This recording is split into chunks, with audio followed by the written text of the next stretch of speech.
Hello friends, I'm Jule. Today we are going to learn about models of teaching. We are know models as a teaching learning aids. সাধারণত আমরা thermocol ও clay দিয়ে teaching learning models বানিয়ে থাকি এবং সেগুলিকেই model হিসাবে আমরা জানি। কিন্তু এখানে models of teaching totally different concept. Teaching model কি তা জানতে হলে প্রথমেই আমাদের তার ব্যাকগ্রাউন্ড সম্পর্কে জানতে হবে। এই টিচিং লার্নিং প্রসেস মানব সভ্যতার সূচনা থেকেই বর্তমান। কারণ আমরা জানি ইনফর্মাল ওয়েতে মা তার বাচ্চাকে শেখায়, ডাক্তার তার রোগীকে শেখায়, উকিল তার মক্কেলকে শেখায়, চাষি তার কর্মীদের শেখায়। কিন্তু এই 17 বা 18 দশক থেকেই শুরু হয় ফর্মাল টিচিং বা ফর্মাল স্কুলিং সিস্টেম, এবং তারপরেই শুরু হয় কি করে এই টিচিংকে আরও এফেক্টিভ করে গড়ে তোলা যায়। টিচার কিভাবে এই প্রক্রিয়াটিকে আরও আকর্ষণীয় করে গড়ে তুলতে পারে, এটাই হলো মডেলস অফ টিচিংয়ের প্রধান উদ্দেশ্য। Now, models of teaching has two words: models and teaching. Providing information to the students is very limited definition of teaching. টিচিংয়ের অ্যাকচুয়াল ডেফিনেশন দেওয়া খুবই শক্ত, তবুও আমরা এখানে টিচিংয়ের অ্যাকচুয়াল সুইটেবল ডেফিনেশনটি নিয়েই একটু আলোচনা করব। According to Burton, 4 positive functions of teaching. 1. Teaching is stimulating for learning. 2. Teaching is giving direction. 3. Teaching is guiding. 4. Teaching is giving encouragement. অর্থাৎ টিচিংয়ের দ্বারা শিক্ষক শিক্ষার্থীদের উদ্দীপিত করতে পারে, উৎসাহিত করতে পারে, প্রেষিত করতে পারে, গাইড করতে পারে এবং দিক নির্দেশ করতে পারে। এই সংজ্ঞা থেকে আমরা বুঝলাম শিক্ষক বিভিন্ন ধরনের টিচিং মেথড ব্যবহার করে শিক্ষার্থীদের নির্দিষ্ট লক্ষ্যে পৌঁছাতে সাহায্য করে।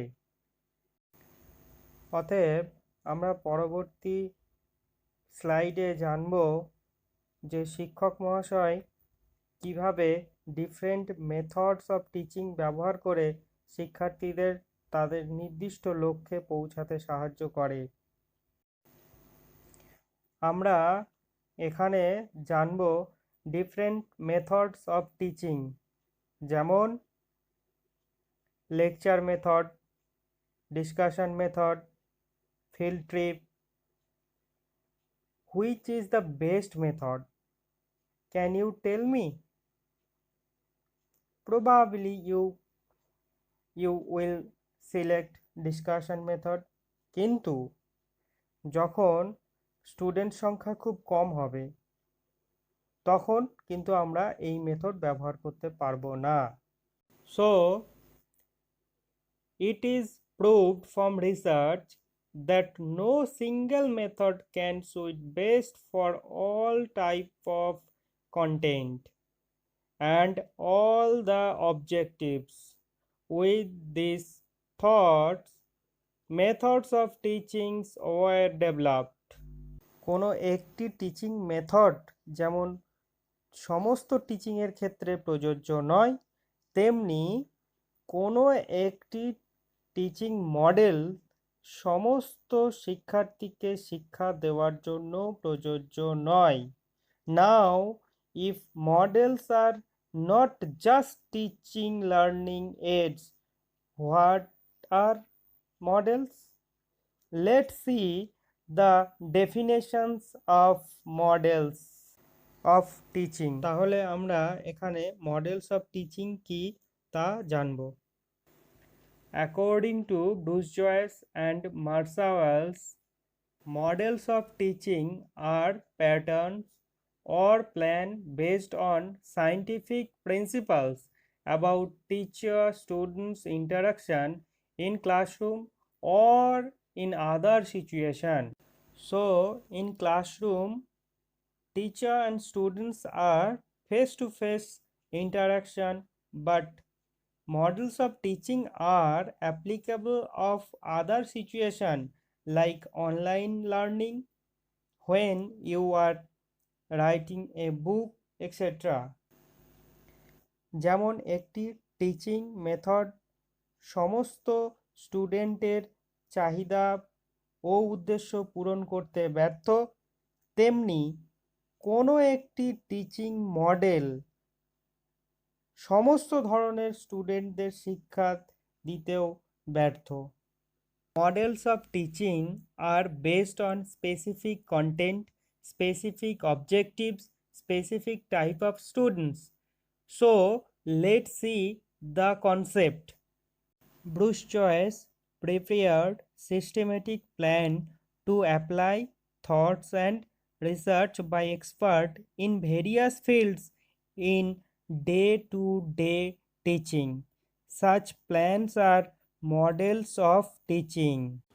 অর্থাৎ বিভিন্ন ফিল্ডসের গবেষক ও এক্সপার্ট বিভিন্ন রকমভাবে মডেলস অফ টিচিংকে ব্যবহার করে। There are several sources of models of teaching. What are they? Different types of theoretical backgrounds এর মডেলস অফ টিচিংগুলি হলো, যেমন কাউন্সিলারের কাউন্সিলিংয়ের জন্য যে মডেলস অফ টিচিং ক্লাসরুম টিচিংয়ের মতো নয়। আবার রিসার্চারের যে রিসার্চ পেপার প্রস্তুতের জন্য যে টিচিং মডেল যে মডেলস অফ টিচিংয়ের প্রয়োজন, সেটা কিন্তু ক্লাসরুম টিচিং বা কাউন্সিলারের কাউন্সিলিং পদ্ধতির মতো নয়। আবার কারিকুলাম ডেভেলপমেন্ট এক্সপার্ট, তার টিচিং মডেল সম্পূর্ণ ভিন্ন।